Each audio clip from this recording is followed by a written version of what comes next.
Pues espero que el tema sea de provecho para todos. El día de hoy vamos a revisar esto que es la terapia dialéctico-conductual para la regulación emocional y vamos a ver su aplicación en un caso clínico. Pongo aquí el logo del Instituto Nacional de Psiquiatría porque vamos a utilizar eh, información acerca de uno de los casos que se vieron dentro del instituto, ¿no? Que el instituto provee este tipo de terapia pues en atención pública.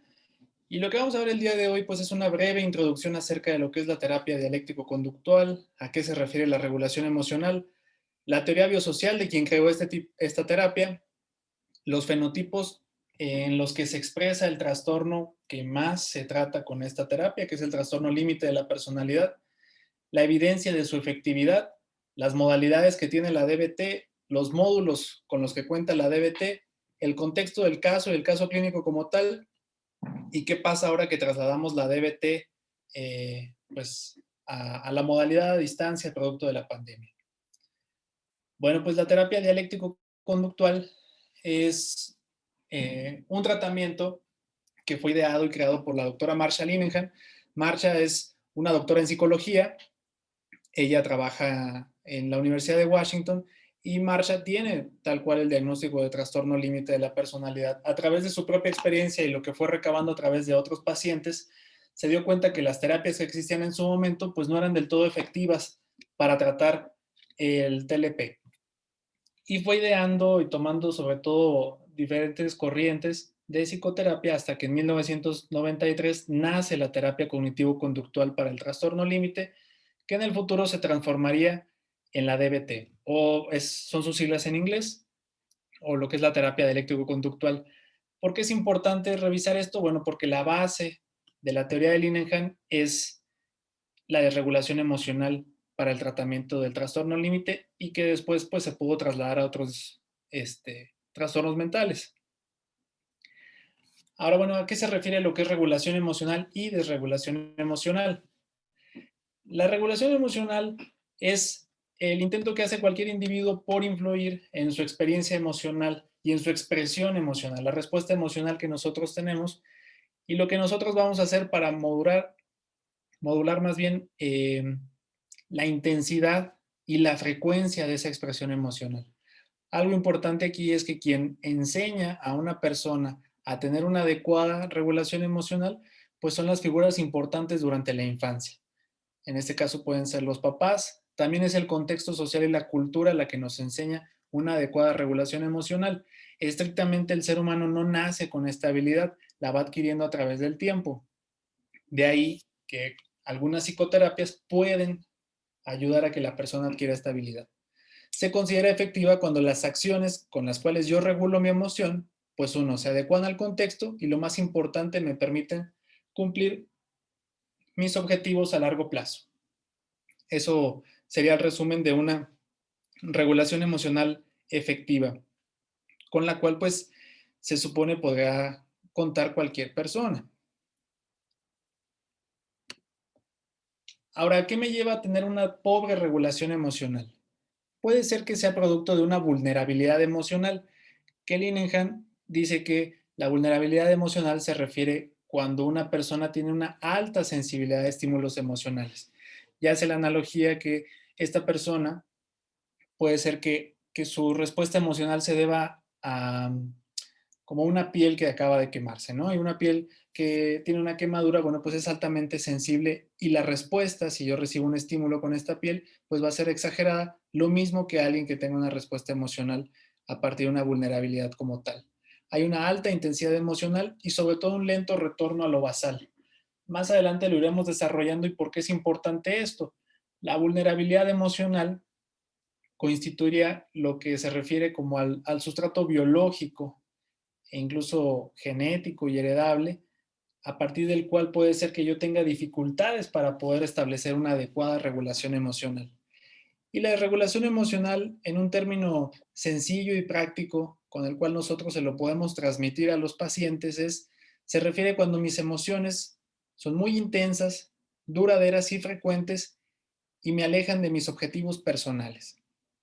En ese momento yo puedo pensar que tal vez no estoy regulando de forma adecuada mis emociones.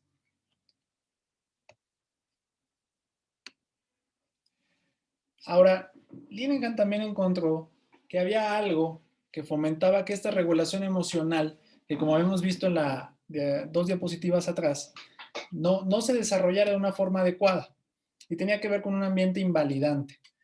El ambiente invalidante se refiere a cuando de forma recurrente se responde de forma inapropiada a las preferencias del individuo, sus pensamientos, emociones y sus acciones. Y entonces, ¿qué actos son en los que caen aquellos que fomentan un ambiente invalidante? Bueno, pues minimizan, trivializan o sobreactúan frente a las preferencias, pensamientos, emociones y acciones de la persona. ¿Quiénes son los que fomentan este ambiente invalidante? Bueno, pues si hablamos en el desarrollo de una persona, principalmente serían los tutores o los padres o aquellos que se encargan del cuidado y después los que se van agregando. La pareja, los maestros, el médico, el terapeuta también puede caer en un ambiente invalidante. ¿Cuál es el problema de un ambiente invalidante? Bueno, tengo una enseñanza, una regulación emocional inadecuada y por lo tanto hay un aprendizaje disfuncional que me va a llevar pues justamente a ser inefectivo en mi regulación emocional. Todo esto Linehan lo compacta y crea la teoría biosocial donde parte la terapia dialéctica. Y entonces la teoría biosocial de Linehan, esta que veíamos acerca de vulnerabilidad emocional, dice, bueno, al final de cuentas, aquel que tiene una regulación emocional sí tiene una disfunción biológica. Aquellas estructuras cerebrales que se encargan, ya sea de frenar un impulso, de disminuir la intensidad de una emoción, tienen que funcionar de una forma distinta a aquellos que no han podido dominar la regulación emocional. En ese caso sería la vulnerabilidad. Es algo que tal vez genéticamente o biológicamente ya estaba, pues no digámoslo así, predispuesto, pero sí fue el escenario perfecto para que entonces el ambiente invalidante llega, embona con esto y entonces se desencadena una desregulación emocional. Esta teoría biosocial, si nosotros se la explicamos a aquellos que queremos tratar, ya sea con este tipo de terapia o que nos enfocamos a tratar la desregulación emocional, genera mucha tranquilidad y mucha paz porque se ve que no todo es un invento, la desregulación emocional, y que pues hay una serie de causas que nos pueden explicar por qué es que yo tengo esta respuesta a partir de mis emociones. Existen diferentes tipos de ambiente invalidante, a partir del cual pues se puede gestar la desregulación emocional. Linehan propone tres. Uno es aquel que rechaza la comunicación de experiencias privadas.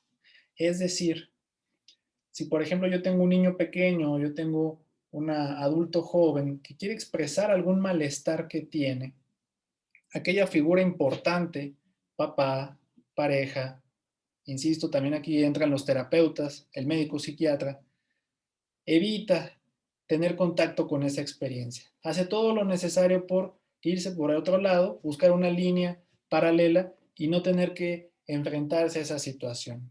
Y entonces, bueno, pues lo que se va enseñando es que yo no puedo expresar mis experiencias privadas y de ahí, pues está sujeto a interpretaciones, ya sea que al otro no le gustan o que tal vez mis experiencias privadas, pues no son buenas. Se refuerza intermitentemente la escalada de la expresión emocional. En este ejemplo, pues el más claro es aquella persona que cada vez que expresa sus emociones sucede el primer escenario. Se rechaza esta comunicación, se evita tener contacto con esto y pues entonces como no se le presta atención a la experiencia privada, la persona escala la respuesta emocional. Es aquí donde a lo mejor el individuo puede caer en una autolesión y entonces ahí el tercero, aquel familiar, presta atención de la autolesión, presta atención del individuo y lo que se está reforzando es que a partir de esa conducta, bueno, pues a lo mejor yo ya te voy a empezar a validar. Si lo vemos desde esa perspectiva, nos daríamos cuenta que lo que mucha gente piensa que puede ser una conducta manipulatoria o que busca llamar la atención, pues no necesariamente es así. Puede ser que más bien el ambiente está reforzando esa conducta y no tanto que quien padece de regulación emocional recurra a esto de una forma planeada o premeditada. Después tenemos la tercera característica, que dice sobre simplificar la resolución de problemas. Es decir, el ejemplo más importante que podemos ver ahorita es el de aquellos que han llevado clases a través de estas plataformas en línea, ¿no? Y se quejan a partir de esto. Dicen, bueno, pues estoy desgastado, no me gusta, no siento que sea lo mismo. Y tal vez mi figura importante me dice, bueno, pues no es para tanto. Lo importante es que pues no estás muerto, lo importante es que sobreviviste a la pandemia y esto es algo que se puede solucionar muy fácil. Esa sobresimplificación puede suceder en diferentes escenarios y es una constante en el ambiente al cual yo me expongo. Ese ambiente invalidante pues va reforzando esto, esto que podríamos decirlo como el factor externo a la parte biológica y hereditaria que ya tiene el individuo y entonces se desencadena una desregulación emocional. Esto explica perfectamente pues, lo que es la teoría biosocial del INEGAN. Ahora vamos a pasar a los fenotipos sintomáticos del trastorno límite. ¿Por qué es importante revisar los fenotipos sintomáticos? O al menos así lo consideré yo para esta plática. Uno, porque al menos es el trastorno en adultos que más tiene este problema de regulación emocional. Esto es con el que más nos vamos a enfrentar a una regulación emocional. Ese es uno. Y dos, aprovechando este desglose de los fenotipos sintomáticos, pueden tomar una serie de pautas para explicarle a aquel a quien le quieren dar el diagnóstico de trastorno límite en qué consiste esto, sin tanto mareo que provocan muchas veces los criterios diagnósticos del manual o de la misma clasificación internacional y que al mismo tiempo no se siente como una sentencia, que a veces es lo que se llega a interpretar cuando se da el diagnóstico de trastorno límite. Y entonces hay 5 fenotipos sintomáticos, todos van de la mano. La de regulación emocional, de regulación conductual, cognitiva, interpersonal y del self. Algo muy importante es que cuando Linehan hace su revisión acerca de los tratamientos disponibles para el trastorno límite y avanza durante pues ya casi 30 años de estudio, no deja de lado otros modelos psicoterapéuticos alejados a la terapia cognitivo-conductual. También hace caso a los trabajos de Kemberg y colaboradores acerca de la perspectiva psicodinámica. Por lo mismo, también toma en cuenta que si no había habido resultados, pues hay que ver desde otras perspectivas qué es lo que se está haciendo para entender cómo tratar lo que en un futuro fue, pues que más que nada, el problema de la regulación emocional y no tanto solo el TLP. Entonces, vamos a explicar cada uno de estos y vamos a revisar qué criterios podrían encajar en cada uno de ellos y cómo explicárselos a mi paciente si yo quiero dar este diagnóstico.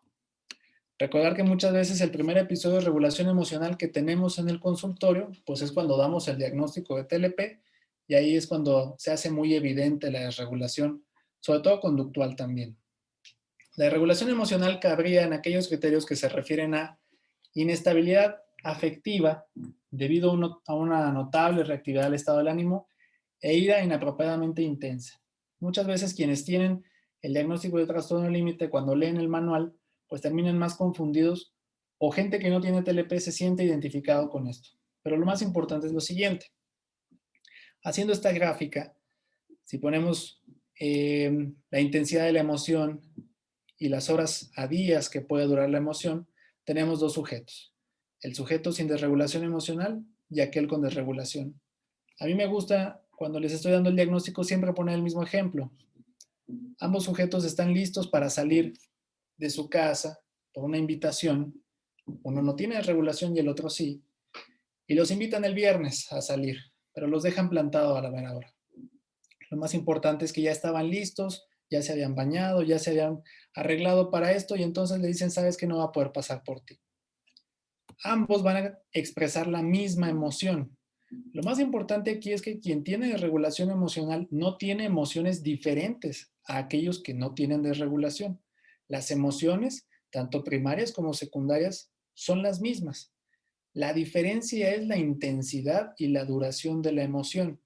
Desde ahí nosotros, si le expresamos hacia el paciente, ya lo estamos validando y desde ahí puede haber una aceptación frente al diagnóstico, ¿no? Entonces, se despierta la emoción, aumenta la intensidad, tenemos el sujeto sin desregulación emocional, puede ser que dure todo ese viernes y para el sábado ya haya disminuido, o inclusive en unas horas baja.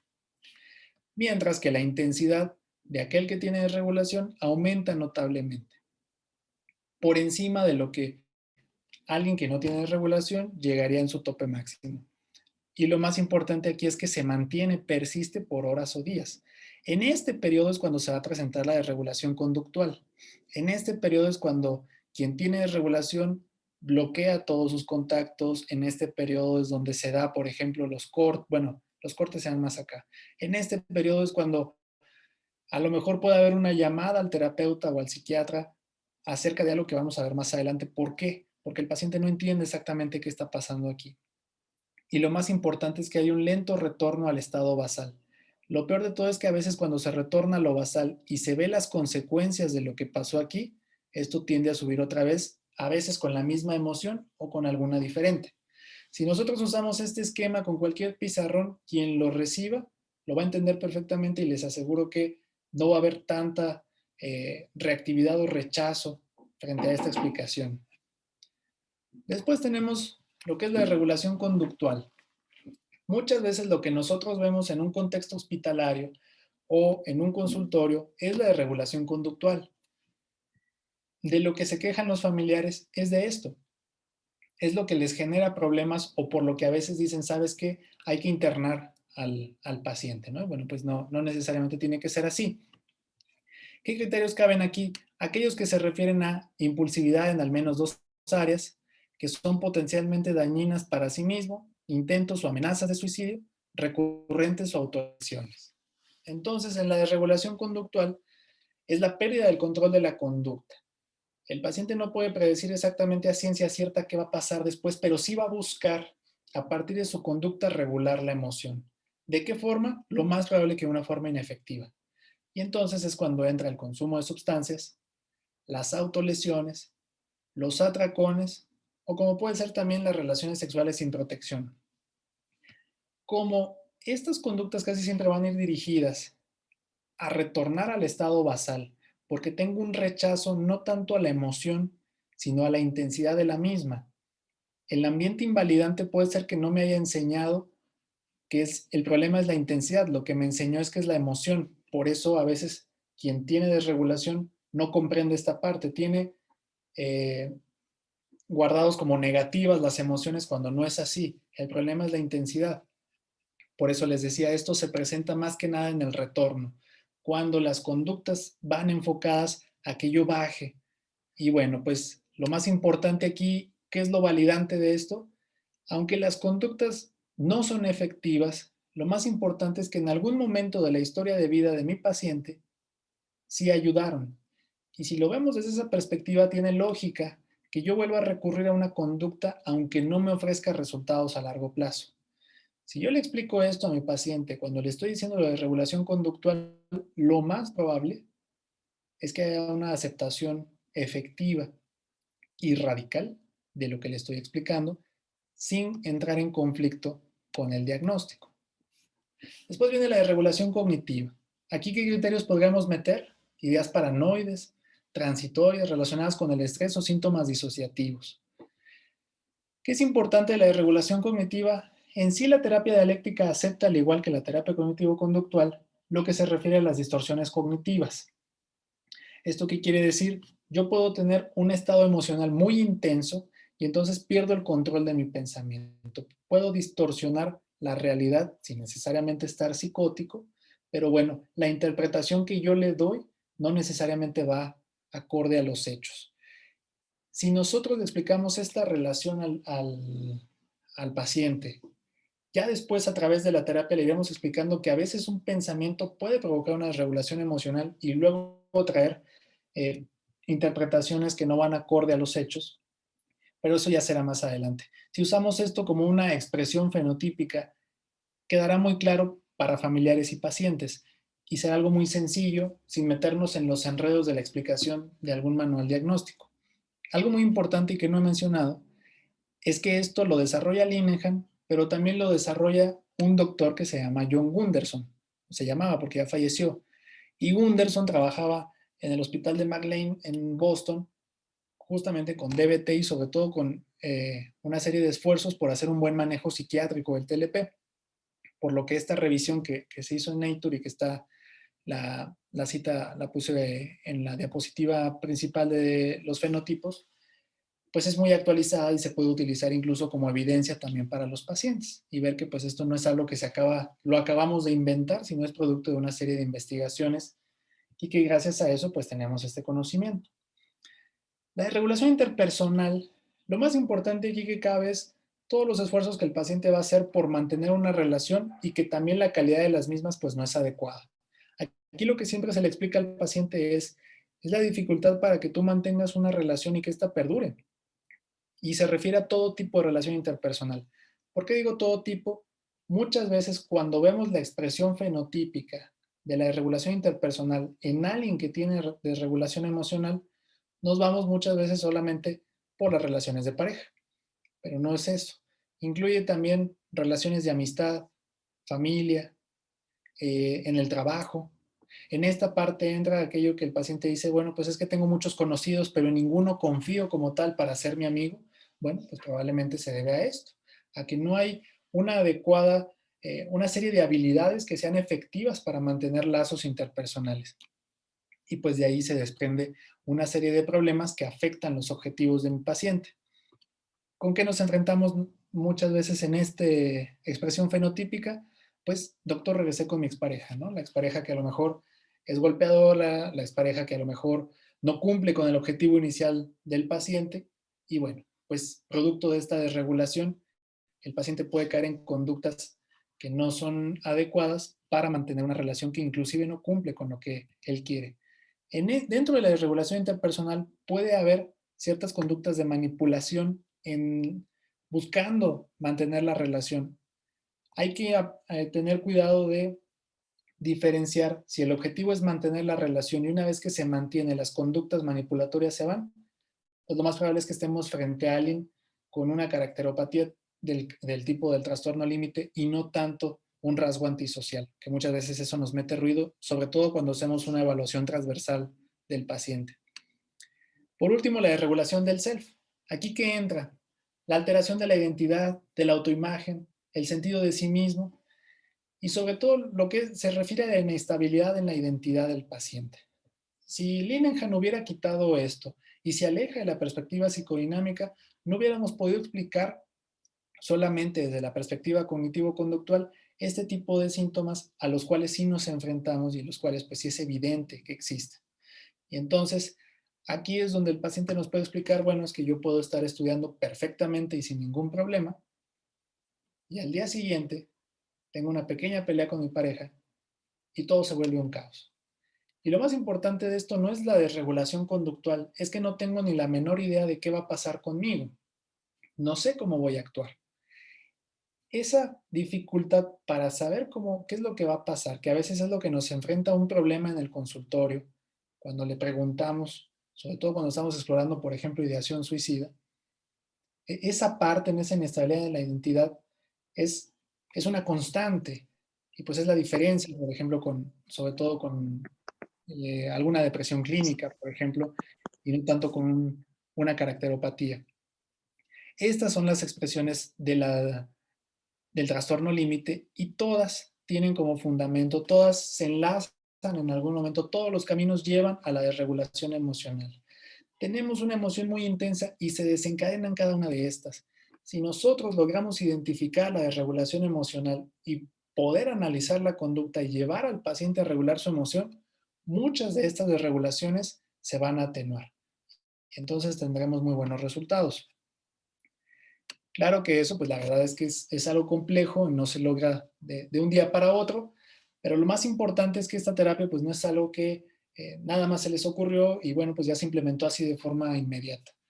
Desde el 93 a la fecha se han estado haciendo estudios, ahorita actualmente se está estudiando la efectividad de la terapia utilizándose en línea, pero al menos lo que teníamos hasta 2018, bueno, pues es que reduce notablemente la tentativa de suicidio, las conductas autolesivas, síntomas depresivos e inclusive puede ayudar en tratar la depresión, desesperanza, ira, la dependencia de sustancias y la impulsividad.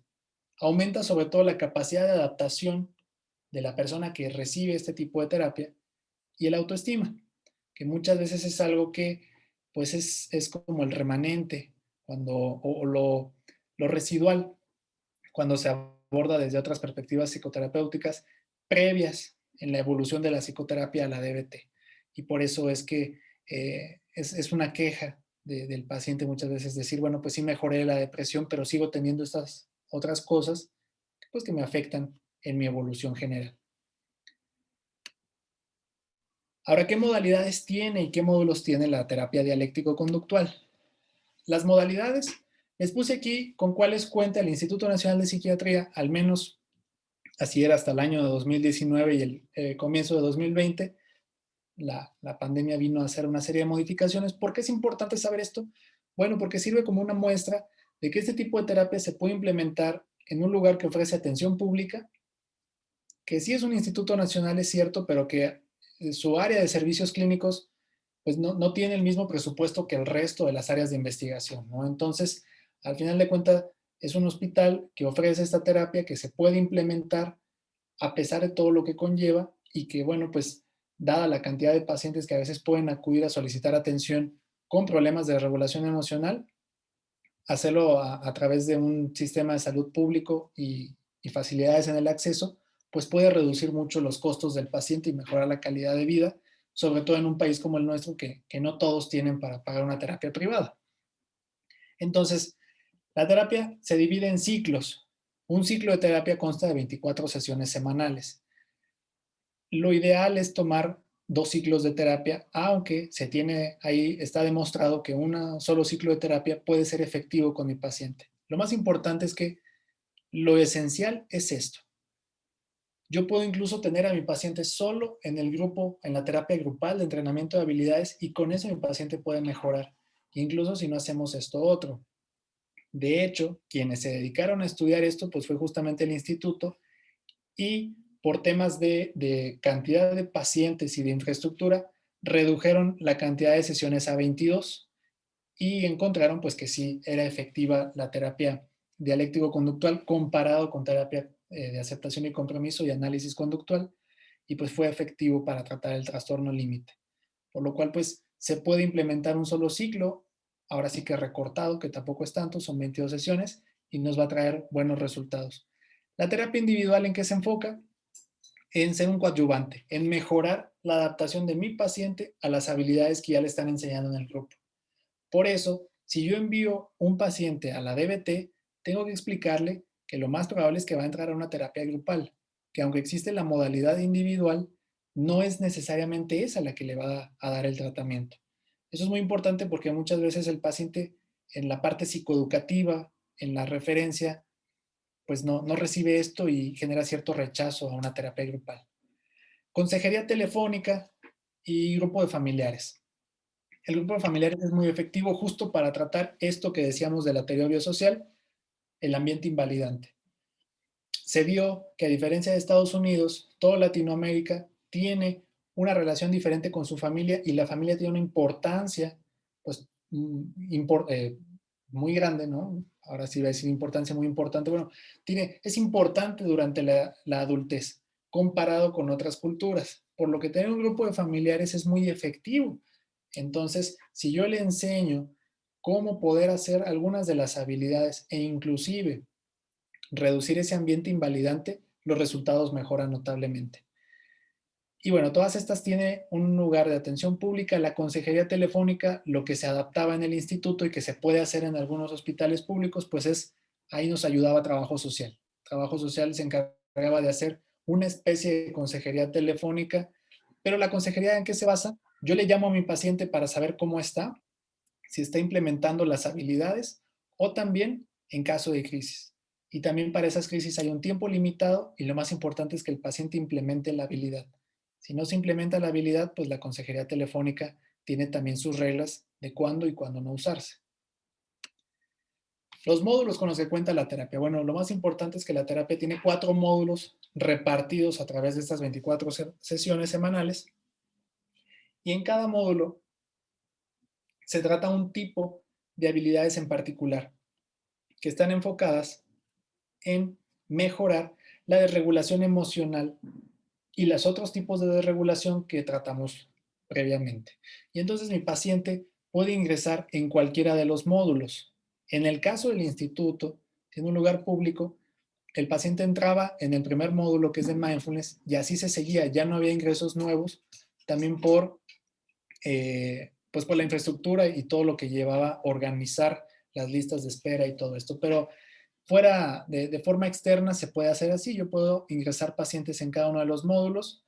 El mindfulness es la parte central de la DBT. Se les enseña a hacer mindfulness con ojos abiertos, ya sea con ejercicios guiados y que el paciente lo pueda implementar. Si mi paciente sale sabiendo hacer una adecuada atención plena, lo más probable es que muchas de las conductas pues que tienen consecuencias negativas se vayan reduciendo. Regulación emocional, pues es inevitable que el paciente tiene que pasar por aquí. El mindfulness se puede repartir de esta forma o hacer en un solo módulo. Durante todos los módulos se revisa mindfulness como quiera, independientemente de que no sea el tema central. Tolerancia al malestar, cuando el paciente se tiene que adaptar a los cambios y que a lo mejor se tiene que enfrentar a una realidad que no puede cambiar. Y también efectividad interpersonal. Si mi paciente sabe, gracias a la terapia, defender sus valores, establecer relaciones duraderas y reparar aquellas relaciones que por alguna conducta fueron dañadas, con eso nos damos por bien servidos si esto fue algo efectivo.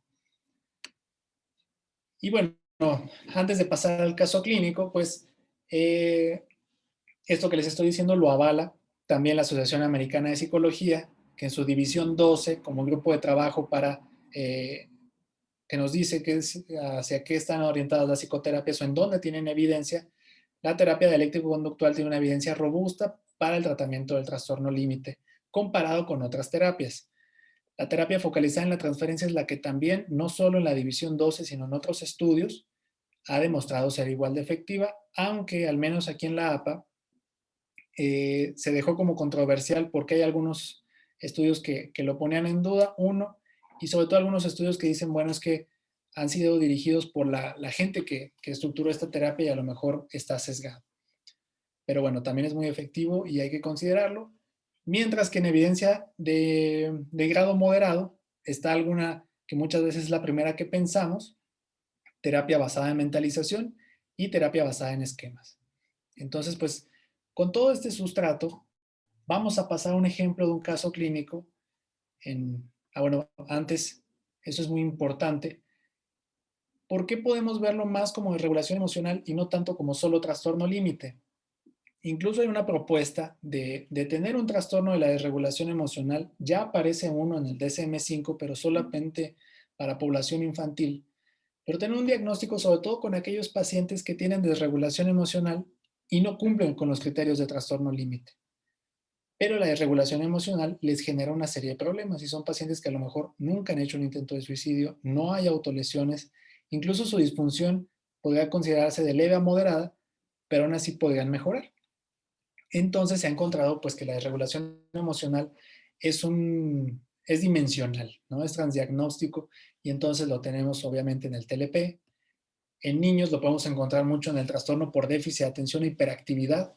Podemos encontrarlo en el trastorno de estrés postraumático, que muchas veces cuando el paciente pues se alivia del TEP, resulta que tenía TLP. Trastornos de la conducta alimentaria, sobre todo aquellos con desregulación conductual, porque también hay aquellos con sobrecontrol que tal vez no cumplan del todo con esto. Trastornos relacionados con el consumo de sustancias y también el trastorno bipolar. No quiere decir que un episodio de manía sea una desregulación emocional, pero muchas veces el paciente está en eutimia y tiene episodios de desregulación y pues eso mete en líos a los médicos en saber si están frente a un episodio de elevación del estado del ánimo y tendrían que medicar. Ahora sí vamos al caso clínico. Lo más importante, lo que quiero que se imaginen es, pues este caso se desarrolla, o se desarrolló más bien, en un aula de terapia dentro del Instituto Nacional, donde normalmente teníamos entre 10 12 pacientes. Para este momento ya quedaban alrededor de unos 8 pacientes, entre aquellos que abandonaron la terapia y pues que también hay inasistencias, ¿no? Para este momento, el grupo de terapia ya llevaba 3 módulos, ya había pasado por mindfulness, regulación emocional y tolerancia al malestar. Entonces se trata de una paciente femenina de 35 años con diagnóstico de trastorno límite que va en su sesión número 3 de tolerancia al malestar.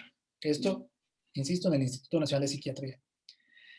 Y bueno, todas las sesiones empiezan con un ejercicio de mindfulness y después del ejercicio de mindfulness se revisa la tarea que se quedó de la sesión pasada. Las sesiones duran 2 horas. Y entonces, mientras se está revisando la tarea, nos percatamos que hay una paciente llorando, pero no dice nada. Para efecto de esta exposición, pues la paciente se llamará Yasmín. Y entonces el terapeuta le dice, dígame Yasmín, ¿cómo le podemos ayudar? El terapeuta, que tiene su silla del otro extremo, la toma, le retira la atención al resto de los pacientes y se pone frente a Yasmín y le acerca un pañuelo. Bueno, una caja de pañuelos, ¿no? Yasmín dice, yo sé que no puedo hablar de esto, pero el medicamento no me ayuda. Yo me quiero morir. ¿Qué es de lo que no puede hablar Yasmín? Dentro de las reglas de la terapia está que yo puedo expresar, tener a lo mejor fantasías de muerte, pensamientos de muerte, ideación suicida, pero no puedo expresar ningún método para llevar a cabo un intento de suicidio. Y entonces el terapeuta imagina esto y dice, imagino que tú ves la muerte como una solución. ¿Cuál es el problema? Dice Yasmín, hace un año en Francia, hace un año estaba en Francia, allá entré en crisis y me internaron. Me regresaron a México y perdí la beca. Esa beca me la volvieron a dar este año para irme la próxima semana, pero me acabo de enterar que no renové mi pasaporte y cancelaron mis boletos. Entonces, bueno, pues esto nos pasa en cualquier contexto psicoterapéutico, vamos avanzando con el paciente y resulta que el ambiente pues tampoco no nos ayuda mucho. Terapeuta, no te voy a mentir, no puedo entender por lo que pasas, aunque fíjate que esto es muy común hacer en la DBT. El terapeuta, si nunca ha vivido una situación similar a la del paciente, evita decir te entiendo, te comprendo, sé por lo que estás pasando y siempre recurre mucho a me imagino, pues puedo pensar de qué se trata. Todos los pacientes tienen una carpeta en la cual guardaban las fichas de trabajo. La paciente comienza a llorar y pues lanza la carpeta. Yasmín, creo que no me entiende nadie. Esto no me ayuda. Ya me quedé sin una oportunidad. Hasta ese punto, bueno, pues todos podemos intuir que lo más probable es que se venga una crisis y que dentro de lo que cabe, Yasmín tiene cierta razón. Se perdió una oportunidad y muy importante. El terapeuta dice, Yasmín, ese es un buen momento para poner en práctica. Lo más importante es que cualquier terapeuta puede intuir en que si se va a venir una crisis y yo implemento una habilidad para resolver esa crisis, no hay mejor momento que justo la crisis como tal. El contexto afectivo va a dejar una radiografía a nivel cerebral de cómo se tiene que hacer esto. Entonces, va a dejar cargado cómo se hace la habilidad mucho mejor que cualquier otra sesión. Pero bueno, el ambiente no ayudó mucho y entonces dice Yasmín, no vamos a practicar nada. Aumenta el tono y volumen de la voz. Esto a mí no me funciona y se comienza a rascar los brazos con una pluma y empieza a hiperventilar. Para este momento hay que tomar en cuenta que es una paciente en crisis, probablemente su atención se ve también afectada y lo primero que vio fue la pluma, por lo cual tampoco hay que perder la calma frente a una crisis, tampoco no necesariamente va a suceder un intento de suicidio así grave. Entonces el terapeuta toma en cuenta todo esto e implementa una habilidad. El terapeuta, junto con uno de los coterapeutas que nos encontrábamos ese día, toma a la paciente, la lleva a un baño cercano al aula, abre la llave del lavabo, sale agua fría y coloca la cara de la paciente directo al agua y la sumerge. 10 minutos después regresan los tres al aula y la paciente guarda silencio, ya sin llorar y sin necesidad de hablar al servicio de APC. Este servicio es el área de urgencias del instituto y pues ahí llamas cuando hay una situación de algún episodio de agitación o algo por el estilo. Esto no quiere decir que el instituto utilice métodos pues, del siglo pasado para tratar una crisis, ¿no? No es que usemos agua fría o le lanzáramos agua fría a los pacientes, sino este método es utilizar psicofísica y viene en una de las fichas de las sesiones y se llaman técnicas TIP.